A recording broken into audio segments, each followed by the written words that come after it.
Hi guys! Vamos falar hoje sobre um assunto importante, mas que deixa todo mundo de cabelo em pé. O que é? Pare de pensar em português. Você já deve ter ouvido essa frase do seu professor.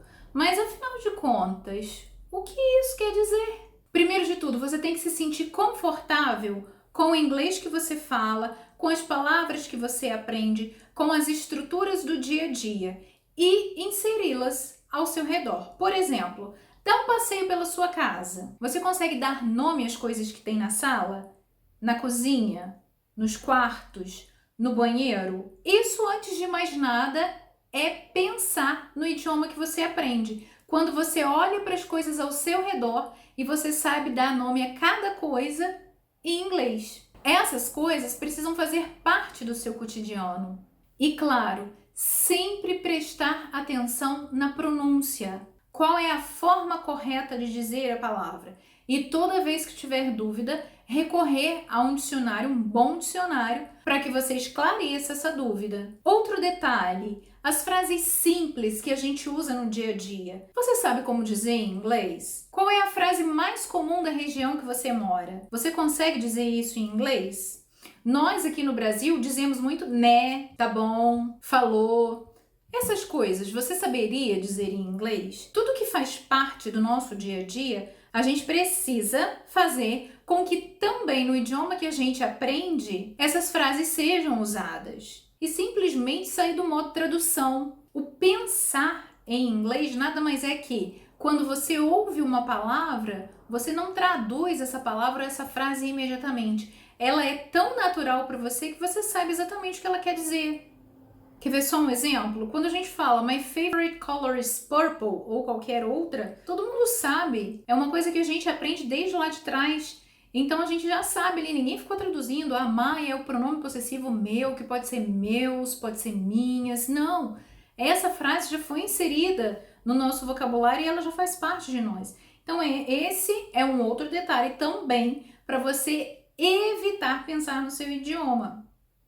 E um outro ponto importante isso não é coisa de doido, isso ajuda muito. É você conversar com você mesmo em inglês. Todo mundo tem essas conversinhas, ou no finalzinho do dia, quando a gente avalia o dia, ou quando a gente tem algo a resolver. Então não é difícil. Converse com você mesmo, peça conselhos, olhe no espelho, grave essa conversa, se avalie. Outra coisa, be out of your comfort zone. Saia da sua zona de conforto. Sabe seu celular? Pega ele, coloca as mídias sociais, o seu e-mail, tudo em inglês. Você já está cansado de mexer, você já sabe como mexe, como usar. Agora coloque em inglês para você ver os comandos, para você aprender como dizer cada comando. Faça lista de afazeres em inglês. Tem que ir ao supermercado, tem que ir à quitanda.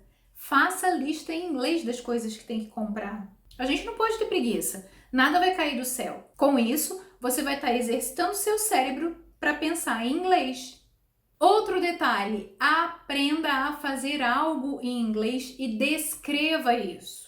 Você tem alguma habilidade? Algum talento? Toca algum instrumento? É bom em determinado esporte? Sabe fazer artesanato? Se não sabe nada disso, não tem problema. Mas obrigue-se a aprender algo e descrever isso em inglês. Exemplo, bolo de caneca de micro-ondas. Olha quanta coisa você precisa fazer. Você precisa pegar o ovo, quebrar o ovo, misturar com outros ingredientes, farinha de arroz, farinha de trigo, fermento em pó, chocolate se quiser, laranja, casca de limão.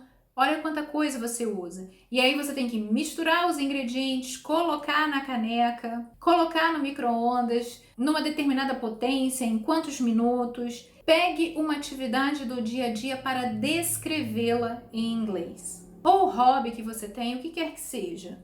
O importante, quando a gente fala não pense em português, não traduza palavra por palavra, o que nós professores queremos dizer para você é: faça disso um hábito. Assim como o tempo inteiro você escuta as pessoas conversarem em português, brigarem em português, xingarem em português, rezarem em português, faça o mesmo com o idioma que você está aprendendo. Essas conversas do dia a dia, como fazer as orações, a sua rotina de ir e vir dos lugares. Isso tudo você faz com você mesmo. Eu já até falei num outro vídeo nosso que eu prestava atenção na conversa das pessoas, no ônibus, nas filas de supermercado, de banco, e começava a passar para o inglês essas conversas. E andava sempre com um caderninho anotando determinada palavra. Essa palavra que a pessoa disse eu não sei em inglês, para quando chegar em casa você pesquisar. O importante é que vire um hábito. O aprendizado de um idioma, ele não pode ser um peso, porque senão ele não vai acontecer. Ele tem que ser um hobby, ele tem que ser prazeroso e ele tem que ser natural. Revise sempre, coloque no seu cotidiano, repita, diga novamente e só assim você vai passar a entender o que é pensar em inglês, que nada mais é que se sentir confortável com o vocabulário que você tem, sabendo usar essas palavras e as estruturas corretas em cada situação. Gostou do vídeo? Agora você sabe o que é pensar em inglês? Ou precisa treinar ainda? Compartilha, treina, fica ligado nas dicas. Goodbye!